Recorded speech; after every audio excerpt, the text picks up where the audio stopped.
Live from the European Parliament in Strasbourg, this is Raw Politics.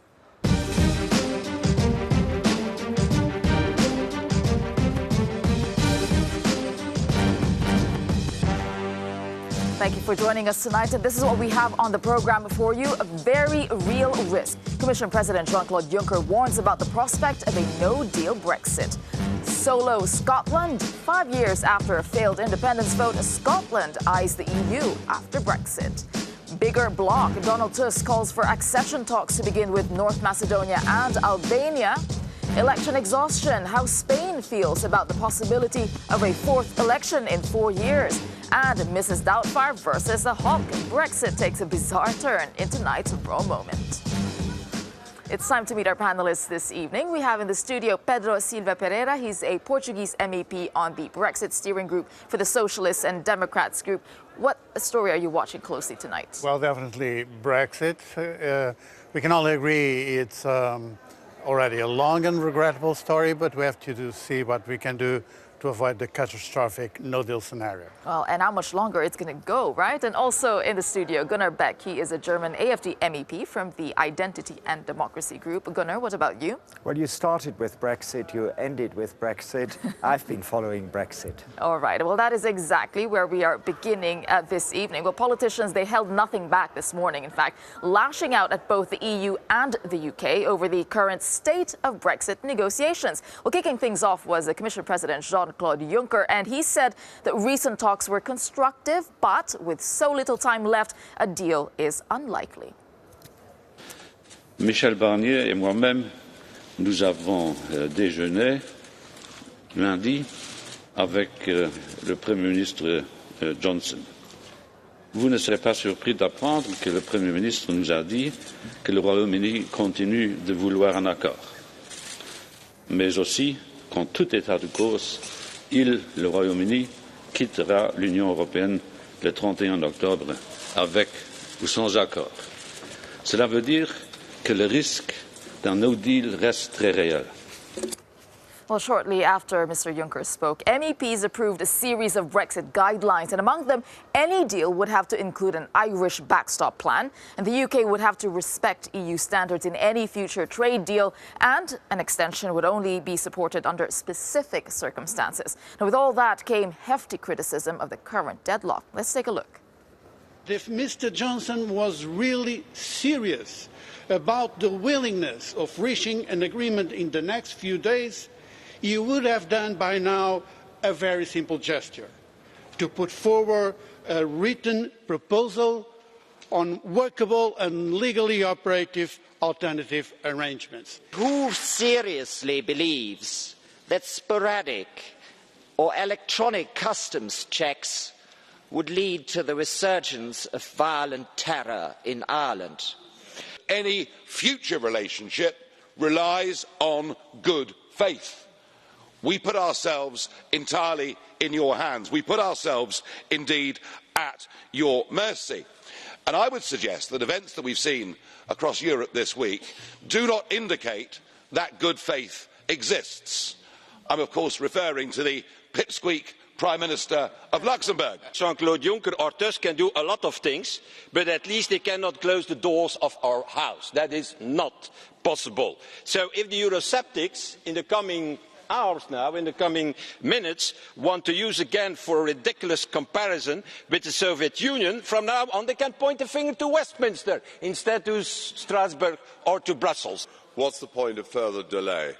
Some of you may think that if we drag this out a bit more, then there'll be a change of regime in Britain, maybe a change of heart, and I believe this is total delusion. After the Brexit referendum 3 years ago, the Brexiteers claimed, I quote, "The EU finished, the EU doesn't work." Over 3 years after, the EU is strong, is alive, is united, and knows exactly what it wants. We saw both of you there in that clip as well. I mean, we know we're in a current deadlock, but is trying to find or point the finger, and play this blame game, is that really helpful? No, this is not really about the blame game. It's about explaining to people why we are in this situation. The British but what's Prime the point Minister, of that? The British Prime Minister said that he wants a different deal without a backstop for the Irish border. But the truth is that he failed to present until now any written proposal. So how can we have an agreement in the next few days if we don't even have a proposal? That tells us that he's not serious about the idea of reaching an agreement and avoiding a no-deal scenario. I mean, that's the situation, really. And you're certainly putting the ball in the court of the UK. Gunnar, do you have this? Do you hold the same opinion on that? Well, I didn't take this view at all.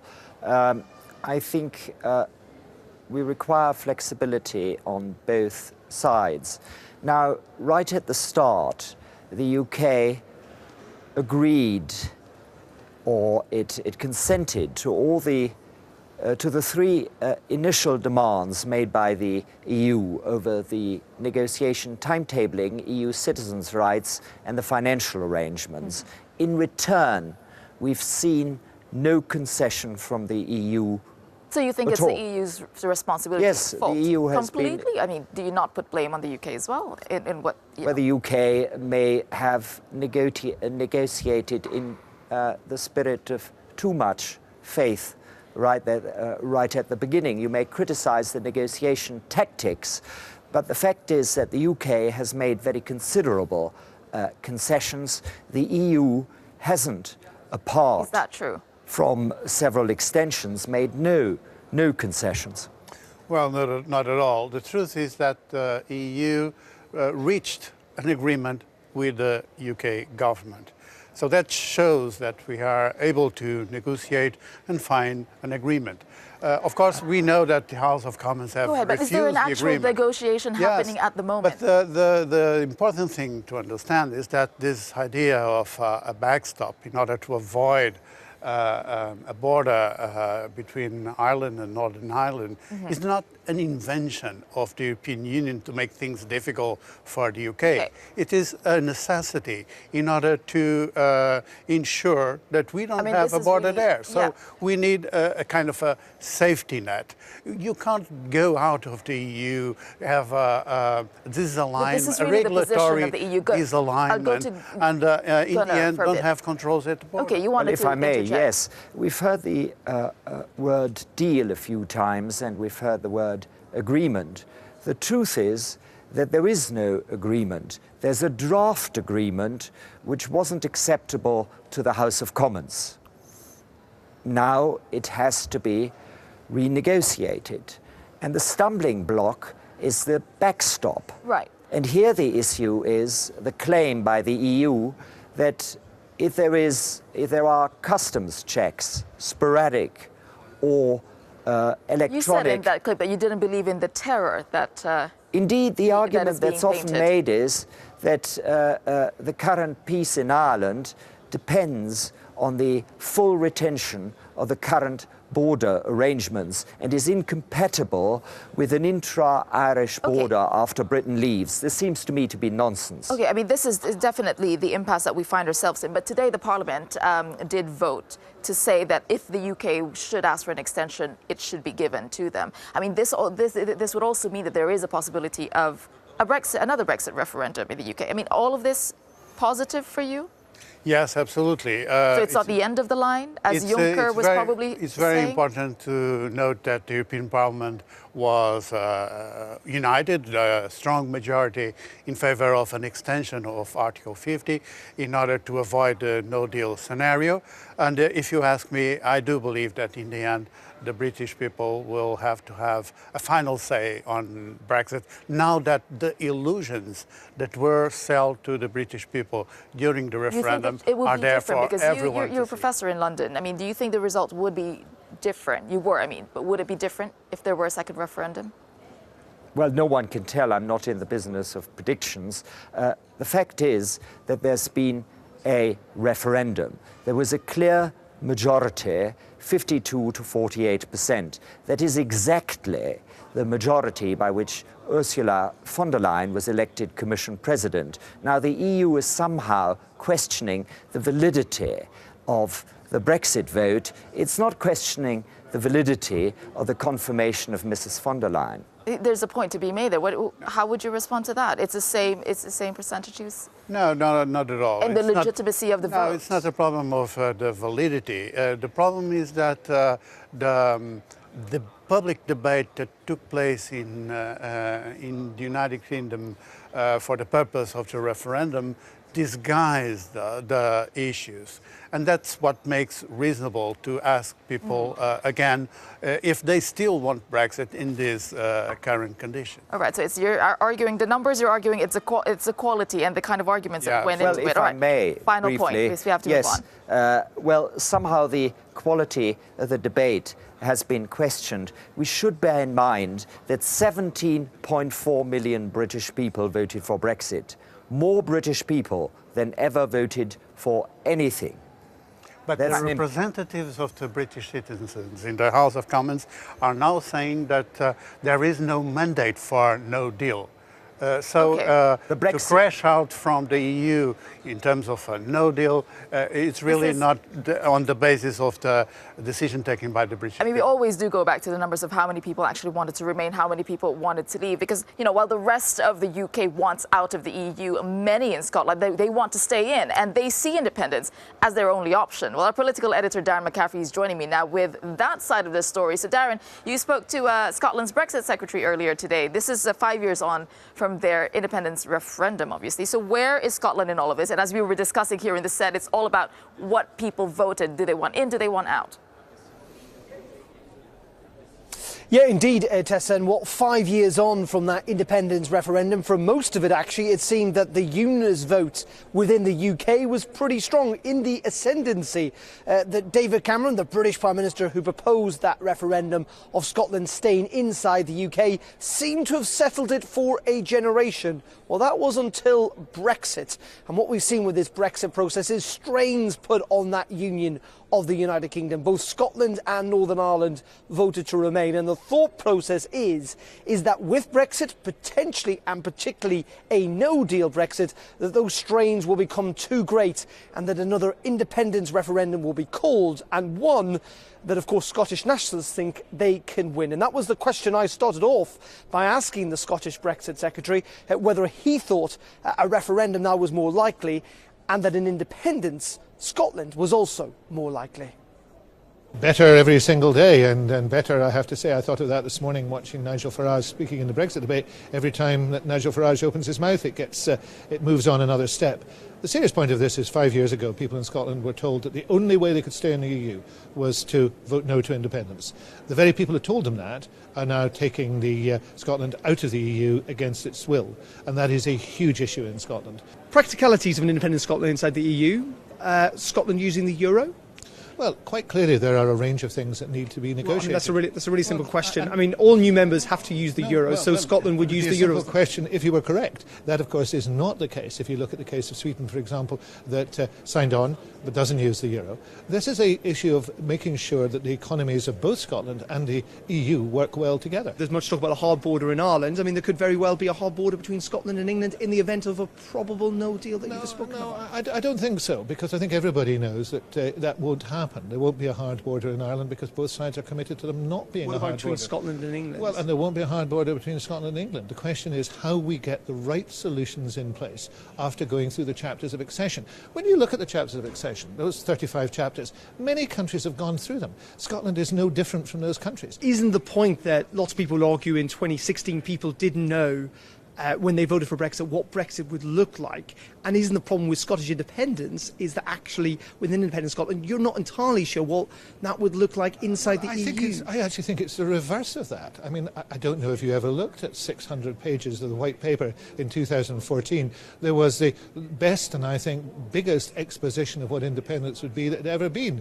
In the 2016 European referendum, there was hardly the back of a cigarette packet to read. There was no information. And we also know what there was lies. So the contrast is the opposite of what you've said.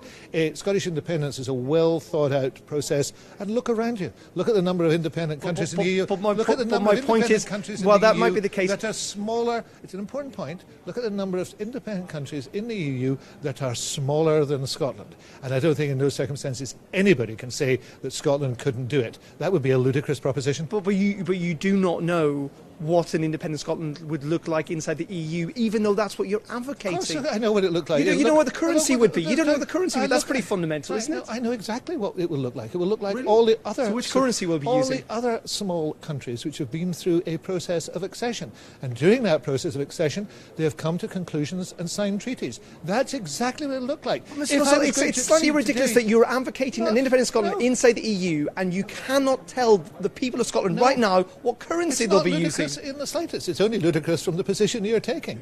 Like every other small country, Scotland will come to the process of making decisions on those matters in the process of accession. That's what happens to everybody. If we were acceding tomorrow, I'd be a bit worried. As we're not acceding tomorrow, then I think it's your position that's the ludicrous one. There is no doubt, Tessa, that Scottish independence is gaining support. Lots of polls suggesting that now a majority of Scots would vote to leave the United Kingdom. But of course, those questions, that almost paradox for Scottish nationalists still exist. They, of course, argue that they want to remain part of the European Union. They want to remain part of a bigger political and economic union that is good for Scotland. Many would say, though, the most important union for Scotland is one that involves the United Kingdom. So why leave one union, which is economically and politically important to Scotland, to join another? All right, thanks for that, Darren. And joining us here in the studio is Alan Smith, an MEP from the Scottish National Party. Alan, you were reacting to that exchange. I tried to keep my face impassive. Well, I mean, it is a grand idea, but the devil is in the detail when we look at what's happening with Brexit. So why is it not valid to ask about what currency will Scotland be using if it were independent? What would it look like? Sure. Look, it's perfectly valid to ask questions. Lots of people are discussing this in Scotland right now. There's a huge interest in independence. We sit here on the 5th anniversary, actually, of the independence referendum. 45% of the people of Scotland voted to leave the UK to remain in the EU. And indeed, 55% voted to stick with the UK because we were told that was the only way to guarantee economic stability and our place in Europe. So why the hesitation to answer that question of what because it's currency hypothetical will at the use? moment. Because is it not? There's so many moving parts to Brexit. For Northern Ireland, for us, for the UK, we're always only going to have a land border with one country. That's at Carlisle with England. We want to turn around Brexit for the whole of the UK. We reserve our rights to bring independence back if we can't do that, because it's in our interest. And you really need to understand the anger within Scotland at our European status being taken away against our democratic rights, against our democratic vote across the whole of Scotland. Now, there are, of course, details to work out. But as Michael said, in the 2014 referendum, we put forward a 650-page prospectus, really detailed. We had detailed plans for the currency, we had detailed plans for our trade negotiations and the currency, rest. but without a name. We'll do the same. We'll do the same again. Now, there's the various options, given with all the resources that we have in Scotland. There's accession to the euro, there's sterling, sticking with sterling in a currency union, there's an independent currency. And what we have as a policy is that we will work out, as we're bringing that forward, and put it before the people of Scotland, because the people of Scotland will choose on a technocratic basis what's going to work best. I mean, Pedro, when you're looking at this, Brexit is not even done yet, and we're having this conversation about Scotland. What is going through your mind about how this could unfold? Well, for sure, we are not discussing now the accession of Scotland to the European Union. What is important for me to underline is that this debate in Scotland shows that there is a growing political will in the UK in favor of remain, in favor of maintaining the relationship with the European Union. And it's an additional argument to say that sooner or later the British people will have to come back and decide again and take back control of Brexit. So, Alan, to answer Darren's question in his earlier that he said there, why leave one union and join another? because they're very different unions. The UK So has one is better proven... than the other? Yes, indeed. The European Union, which we voted 62% to remain within. Now, we did in 2014 vote to remain within the UK Union as well, and we respect that vote, absolutely. But we did that on the basis of a series of promises. We were told we're a partnership of equals. Remember, Scotland was never conquered or colonised. We voluntarily, by the standards of the time, in 1707 became Great Britain by a merger of our two parliaments. So it's open to us to reverse that decision. We have a very different constitutional position to lots of other places. And what Brexit's done within the UK is demonstrate to the people of Scotland how the UK's democracy actually works. And there has been zero respect for Scotland as a political place, call it what you want. There has been zero respect for our vote to remain within the EU. There's been zero respect for the compromise positions that we've put forward.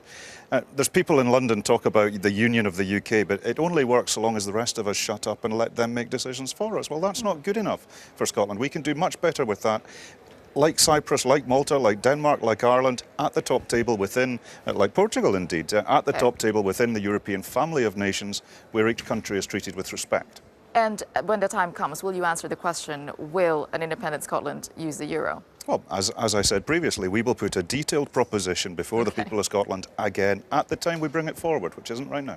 All right, okay, we'll leave it at that. Coming up on Raw Politics, Spanish voters have their say as they prepare to vote in the fourth election in 4 years. Plus, Mrs. Doubtfire versus the Hulk, Brexit battle you never thought you'd see in the European Parliament. That is in tonight's Raw Moment.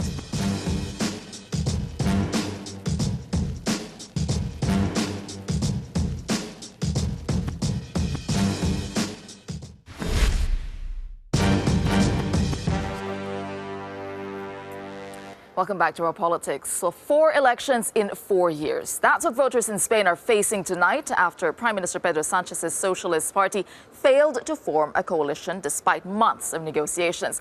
Barring a last-minute breakthrough, Parliament will be dissolved next week, and Sanchez announced last night that the country would go to the polls on November 10th. Just 7 months after the last election. But opinion polls suggest a new vote might not end the impasse. In today's parliamentary session, the Prime Minister blamed opposition parties for the deadlock.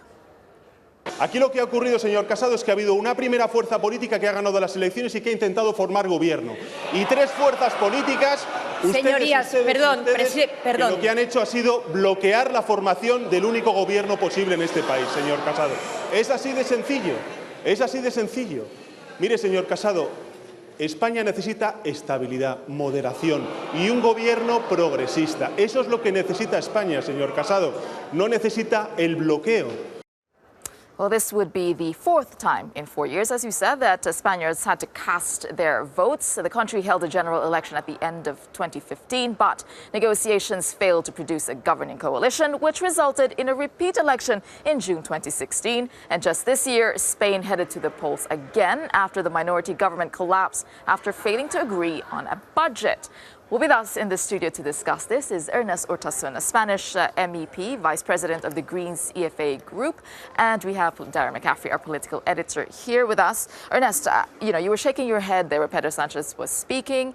He blames the opposition, but then your party would be blaming Pedro Sanchez. But at the end of the day, wouldn't it benefit everybody to just compromise, have a government, because the credibility right now, 4 times in 4 years, the credibility of the democratic system is probably being questioned or at stake. We should have all compromise and get to a coalition government. This is what we wanted. Actually, after the night of the last election, we had the left majority, progressive majority in the Spanish parliament. There was a lot of enthusiasm in the country with young people. And I think Pedro Sanchez has disappointed a lot, because at the end of the day, he did not want this coalition government. He just wanted first to be in government alone. That's what he tried. And secondly, now, apparently, in the last days, we see that he actually doesn't want to agree with Podemos, the Greens and the rest, but more with Ciudadanos, with more to his right. So the mood has turned into a Pedro Sanchez, who everybody thought won an election on a platform to have a left alliance in Spain. And now I think he's looking to the right. I think he's disappointing a lot. Yeah, but it takes 2 to tango, though. Yeah. It takes 2 to form a coalition. Yeah. and you've put up obstacles, or your party has as well, to that coalition. Well, in July we had a negotiation for a coalition, but we had the impression since the beginning that Pedro Sánchez was not taking those seriously. Why I'm saying that so? Because in any other European country, when you talk to a partner who has 15% of the vote, you have a serious negotiation where you offer important ministries to handle. I don't know, my colleagues, the Greens in Finland, are in charge of the Home Affairs Ministry, are in charge of the Foreign Affairs Ministry. And what Pedro Sánchez offered to his partners was so weak competencies that at the end of the day we had the impression he did not want that at all. And you were not prepared to just take a little more, a step forward, maybe a little more than Pedro Sánchez, just to avoid another election? Yeah, but in order to avoid another election, Pedro Sánchez should have formed a majority, and he failed in forming that majority because at the end of the day, he did not negotiate seriously this coalition government. So I'm sorry, he is to blame. Well, I asked you that because you were covering the elections in Spain as well. There are many that say, and as Ernest has pointed out, this would probably benefit Pedro Sánchez. Do you think he wants an election? Well, it's going to be interesting. Well, it's going to be interesting. The polls are still pretty good for him, but you know what? Who might voters blame for all of this? Well, they might blame actually all the politics altogether and not turn out to vote. And we have to remember that Sánchez did well to a large degree in April because a lot of young people came out and voted for the Socialists. They may well stay away from the polls this time around, given the mess that it currently is. So, you know, it is still potentially quite tricky for Sánchez, and there's no... So he's taking a gamble. I think, well, he might pick up a few more seats, he might lose some seats. He is still likely to be the largest party, but you know, the problem for Spanish politics right now is that having had decades of stability, you know, they're now confronted with trying to build coalitions, which they've not been used to traditionally, unlike other European countries, and they're really struggling with that. And then we've got the issue of Catalan and the trials coming up next month, which again could change the dynamic things as well. We will continue the discussion on Spain, but first of all, we talk about, you know, the fourth in 4 years, the prospect of another election. Well, our team in the Cube have been asking Spaniards about election fatigue. Alex, what can you tell us about how people are actually feeling about this possibility? Tired, Tessa. They're feeling tired, I think is fair to say. If this is what the politicians are feeling today, as Pedro Sánchez there looking a little bit the worse for wear, and then we've got Pablo Iglesias there looking a little bit, well, non-plussed, shall we say. Well, if these two are feeling like that, you can just imagine how voters are feeling, being asked to go back to the polls, having only done it in April. So we in the Cube, we reached out and asked you to send us videos about your feelings and thoughts. And we've got some to share with you now. This is, first of all, let me just introduce Alberto here. For Alberto, he thinks it's unfair what politicians are doing. Have a listen in. We think that the politicians that we have are not at the same level of the people, and that they don't have capacity of negotiation, and they throw the ball again to the population, and in some point that is not fair. We're hoping them to do something without asking the people every 4th month, and we are a little upset. Do something without asking the people every 4th month. That's what Alberto had to say. Well, Virginia, for her, it was much more of a sort of an emotional appeal. This is what she had to say. I'm feeling sick and tired of all of that. It's all the same. It's really fed up. You know, they make you believe that they're going to do something, but it's always the same. Don't feel like going to vote again. Not sure. Saying I'm not feeling like going to vote again. But then an interesting perspective, a slightly different generation here. This is Bella, and she was speaking to us from Madrid, and she's sort of thinking here that the ballot box isn't the solution. The idea is that even if you change or try and change the parliamentary arithmetic, we'd probably end up in the same spot. This is what she has to say. Actually, I don't think we're going to have a different outcome. I think that the situation right now is very stable, and the politicians should do something different or try something new, otherwise we're gonna get stuck in the same situation we are right now. So who fancies maybe a 5th one or a 6th? Where would you stop? I think that's the suggestion coming there. But so is that it? Is that it for Spaniards? Are they fed up? Are they not going to vote? Well, not if you're looking at Twitter, where, as you can see here, translated for me by my wonderful cameraman Isidro here, votare. That is the future tense of I will vote. And that is a sense that many people saying, despite the fatigue, they will still go to the ballot box. This will bring you a flavour of that. Lula here is one of those, and she says, right, all this said about fatigue, about all the issues facing Spain, she will still vote. She, of course, blames here egotism of the politicians for getting in the way, but she says voters like herself have a duty to still go and turn up. Just to finish, though, if I might, Tessa, some people having a bit of a joke, like Andrea here expressing her views on the situation, saying, well, just write in "I will vote" on your internet browser and let the autocorrect tell you who you should vote for. So maybe that's one way of breaking the deadlock, but I probably wouldn't take that too seriously. All right, thank you for that, Alex and our team in the Cube. What do you think about that? Where do politicians stop? Can't the politicians just get their act together? No, I understand the frustration, and this is a collective responsibility. This I want to say very clearly. And on the possible outcome of the next elections, I think the last woman is right. Maybe we'll have a more or less stable scenario. So what is wrong? What is wrong is that for years in Spain we only had two big parties who were turning themselves in government. And the party system has changed. Now the parliament is much more fragmented and we don't have a culture of coalition and of talks and of broader alliances. And this is what needs to be changed. You don't change that overnight, though. The big parties need to accept that they are not alone anymore and that they need to agree with the smallest parties who are there to stay. And that's what needs to be changed. And then another thing which you said, and it's very important, the issue of Catalonia. The issue of Catalonia is a factor of blockage as well, because the Catalan parties, the nationalists and the independentists, are not in the game because of the situation or have more difficulties to be in the game. And this is also a factor of blocking situation in the Spanish parliament. You'll likely be covering another election there. All I would add to, and I think we're going to see the start of those trials, I think, in October, which is ahead of the election, so that will be interesting to see how that plays into it. Right. I mean, all I would say on the grand scheme of things, and it's not just in Spain, where we get these kind of mixed results now with no clear winner. I mean, politics has got the part to play in it, but at the end of the day, it's the public voting for that political fragmentation. So if you're a voter out there, you know, politicians take responsibility, but the public have to take some responsibility too. Well, there you go. Okay, on that note, let's move on, because now it's been a busy week for Council President Donald Tusk. He was in both Albania and North Macedonia calling for the integration of the Balkans in the EU. Well, the two countries, they applied for EU membership over 10 years ago, and President Tusk wants the EU to give the green light to opening accession talks in October. Here's what he had to say. Your country has done everything. That is also why I came to North Macedonia today. I wish to make it crystal clear. There is no doubt in Brussels about your political commitment to the rule of law and to fighting corruption. I would like to appeal to the leaders of the European Union. Now you do your share, because North Macedonia has already done its share. Well, for more on this, we will go to our correspondent, Franco Egro in Tirana from the soon-to-be-launched Euronews Albania. Good to see you there, Franco. All right, so you've got, you know, there's a cheerleader there with Donald Tusk there, but how ready really is the country? Actually, Tess, I would like to split your question into elements. The first one has to do with the public perception.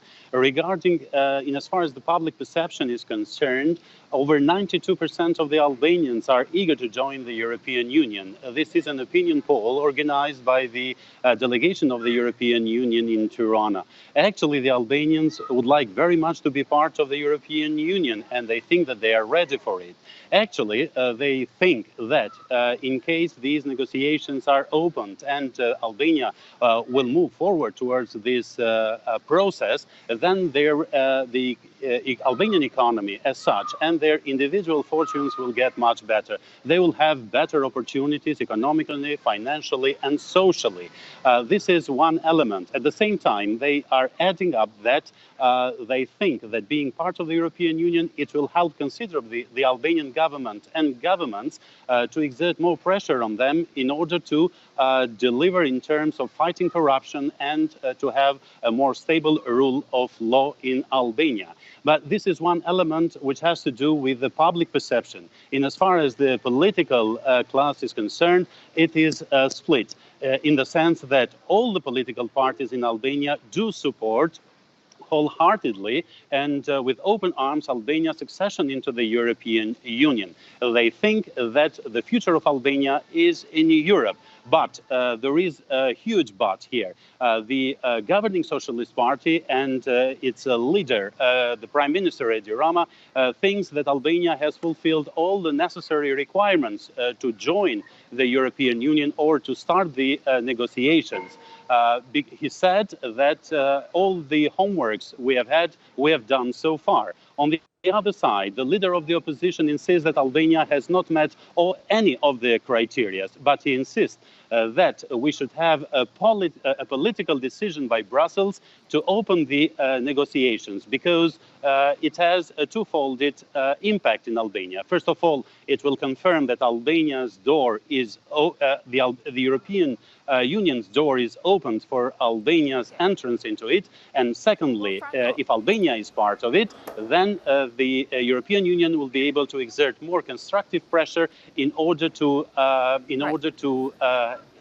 make the political crisis that is present in Albania to be solved as soon as possible. Okay, so that is the view from Albania there. Thank you very much, Franco Egro, for bringing that to us. Very, very quickly before we go, Ernest, that very optimistic on Albania's side, but of course there is resistance, albeit maybe a minority here in the EU. What do you make of that resistance? Will this move forward? Well, I think there's a bit of hypocrisy. Nobody outspokenly opposes the enlargement, but then people want to delay it, which I think is unfortunate. The Balkans have become an area of geopolitical fights between Russia, Turkey, China. So what about the argument that why can't we fix our problems first before we enlarge, just because it is a point of conversation? But for experiences, we know that when you open the chapters for negotiation for accession, you help solving internal problems. This is the story of enlargement of the European Union. So both Albania and North Macedonia, we should speed up the process, and particularly with North Macedonia, for instance, after the historical agreement with Greece, I mean, it needs a boost on the side of the EU. This is very clear on the side of the Greens. This is the start of a long process, in other words. Okay, well, coming up on Raw Politics, whining and dining. Giuseppe Conte hosts Emmanuel Macron for dinner. Can they patch things up after a rocky year? That's coming up next.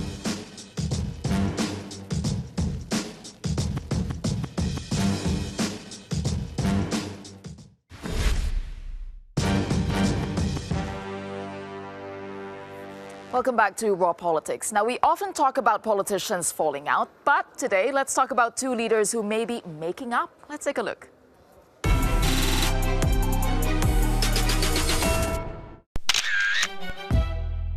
It was the photograph that took Italian-French relations to their lowest point since the Second World War, according to the French Foreign Ministry. Italy's Deputy Prime Minister Luigi Di Maio met with leaders of France's Yellow Vest movement at the height of the anti-Emmanuel Macron protests. France's ambassador to Italy was swiftly recalled, and harsh words were exchanged between Macron and Italian Interior Minister Matteo Salvini. But now, rewind and reset. With firebrand Mr. Salvini sidelined and Giuseppe Conte leading a new government, Emmanuel Macron is having dinner with the Italian leader in Rome this evening, just a week after Mr. Conte was welcomed back to Brussels with a smile from Donald Tusk. With Italy back in the EU's good books, will Rome capture the position behind Germany and France as the bloc's third power?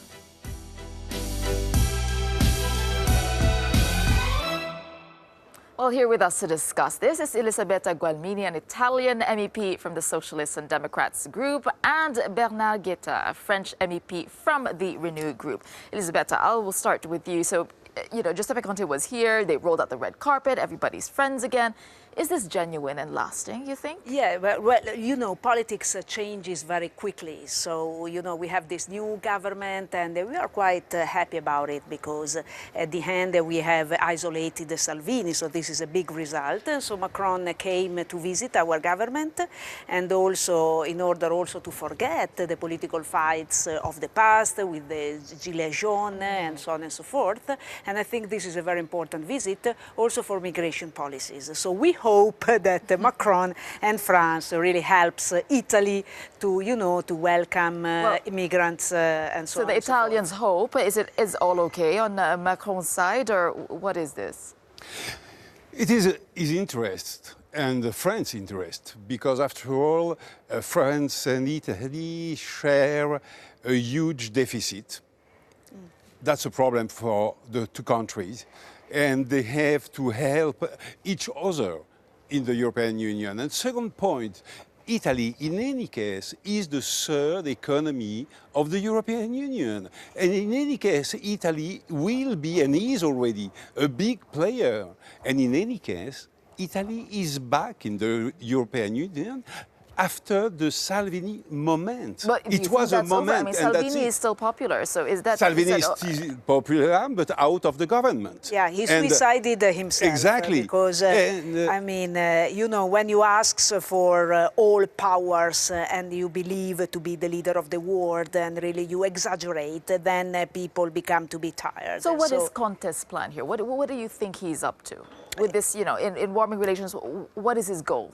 With Macron, you mean? With Macron and with European leaders, with now cozying up. Well, I think, first of all, Italy will regain a central role in Europe. So we have Gentiloni as a commissioner. We have Gualtieri, who was an ex-MP. Well, there have been a lot of Italians in top positions. So finally, Italy really becomes a powerful country and a central decision maker inside the European Union. So we have sort of, you know, fighted and battled sovereignism and anti-Europeism. And with Macron, I think that we have to get an agreement in order to welcome migrants and distribute them in all the countries and also in the boundaries between France and Italy. It is hopeful that Macron helps us a little bit more. The only battle is not the migrant. We have also to build the future of the European Union, a common defense, a common investment in artificial intelligence, and we have to make the European Union a player on the international scene. Will Macron demand that Italy back him and on all these Certainly to maintain yes. the relations? Certainly yes, and Italy will ask Macron to support it. And you think they'll say yes? Of course. Of course. Of course. So this is the common interest of the two countries. Yeah. Okay, so everything is water under the bridge. All the, you know, as you were saying though, it's fragile. It's fragile. No, you don't think so? Say so. No.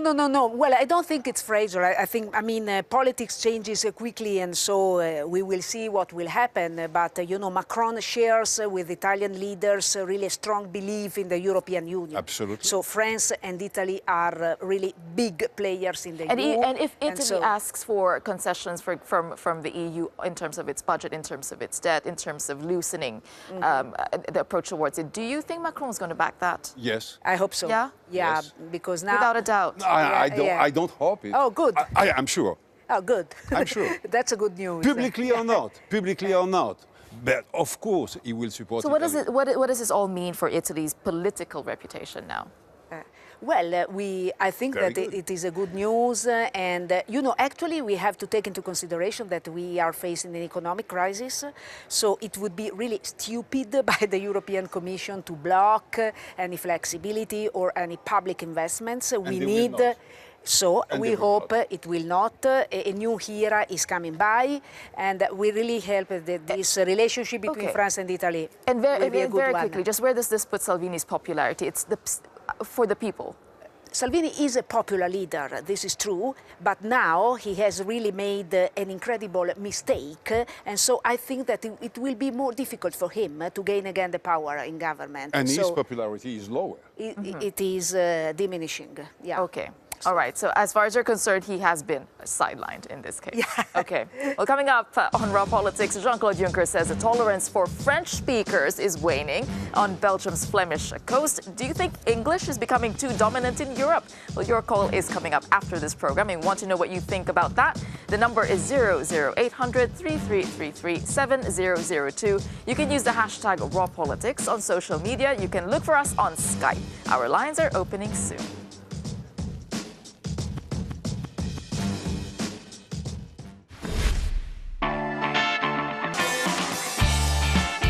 Did Luxembourg behave badly? Luxembourg did behave rather badly. No, I don't think Luxembourg Beto behaved badly. I think he got caught up in the moment. That happens when you're a prime minister and you have to face facts on live. This is purely about targeting and humiliating a leader of another country. He should have stayed there, faced the crowd. But the point is that maybe he didn't have answers. He's incapable of dealing with ordinary people. I'm sick of the way our country is being treated by Europe.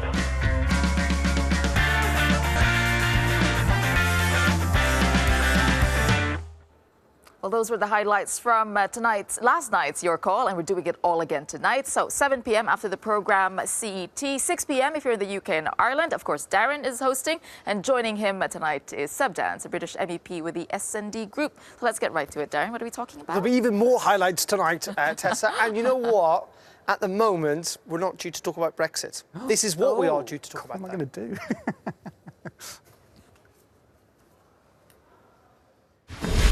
With the UK leaving the EU, the race is on to be the bloc's third power. And with the Eurosceptic Matteo Salvini sidelined, it looks like Italy could be pulling ahead. Giuseppe Conte is sitting down for dinner with Emmanuel Macron tonight in Rome, just days after his warm welcome back to Brussels. So we're asking, who should be Europe's third power? Mind your language. Jean-Claude Juncker hit the headlines, claiming he's no longer able to speak French at the Flemish coast in Belgium. He's now opting for German. But in the EU capital of Brussels, English dominates the daily business. And with people in France calling on their president to protect their language from the influence of British and American English, we're asking, is English too dominant in Europe? And expanding the EU. Donald Tusk was in North Macedonia and Albania yesterday, urging EU leaders to let the countries join the bloc. So we want to know, should North Macedonia and Albania join the EU? Come on, Europe, get involved and have your say. Who should be Europe's third power? Is English too dominant in Europe? And should North Macedonia and Albania join the EU? This is Your Call. And you know what to do. Pick up the phone. It is free. 00800 333 3702. You can email us at rawpoll@euronews.com. We're also on Skype and we're on Twitter and Facebook. Use the hashtag #RawPolitics. All right, so let's talk about English, shall we? Seeing as we all speak it. It's so sensitive here, though, that, you know, the choice of language. Is English too dominant in Europe? Is it? Because it is a working language, even here, even in the institutions. I think a lot along of with documents, French. along with French, of course. Yeah, but is it too dominant? I'd have to say, I think probably is, actually. No, that is not necessarily... I think it's because of kind of the history of where the European Union now is, in the sense that, for a long time, French was a pretty dominant language in the European Union, but with expansion eastwards, actually, if you talk to people who are from Poland or from Bulgaria or from the Czech Republic, English is the choice, English is their second yeah. language rather than French, and that is simply a wider reflection of the dominance, actually more of the United States in the world than it is of Britain in Europe. Surely not. Global Britain. That's why we all speak English. So should we rebalance that in terms of like politically? I don't know how. Right, I mean, I think it's a kind of reflection of reality, really. And I sort of naively thought when I was elected in 2014 that my French and German would massively improve. And neither of those things has happened. Everybody responds in English, even when I speak very good German, which I do. Yes, I think it's just the language that most people understand. So what about Juncker, though? Do you think he has a point? Well, he keeps saying that with Brexit, that French is going to make a comeback, and actually more people are going to speak French.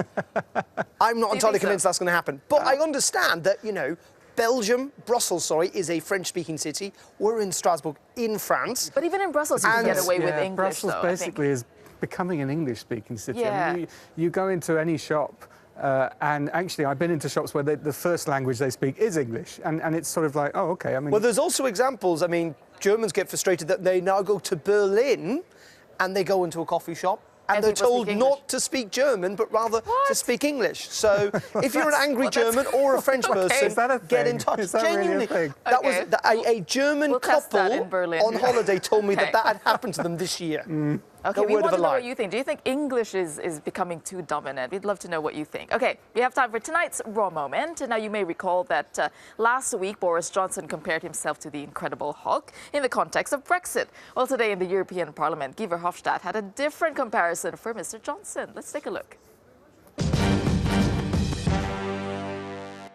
I know, and you know, that Boris Johnson, the Prime Minister, likes a lot to compare himself with movie characters, as we know.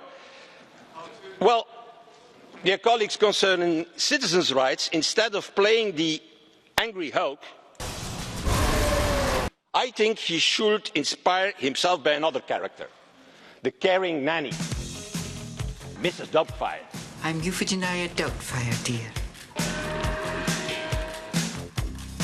It's homework time.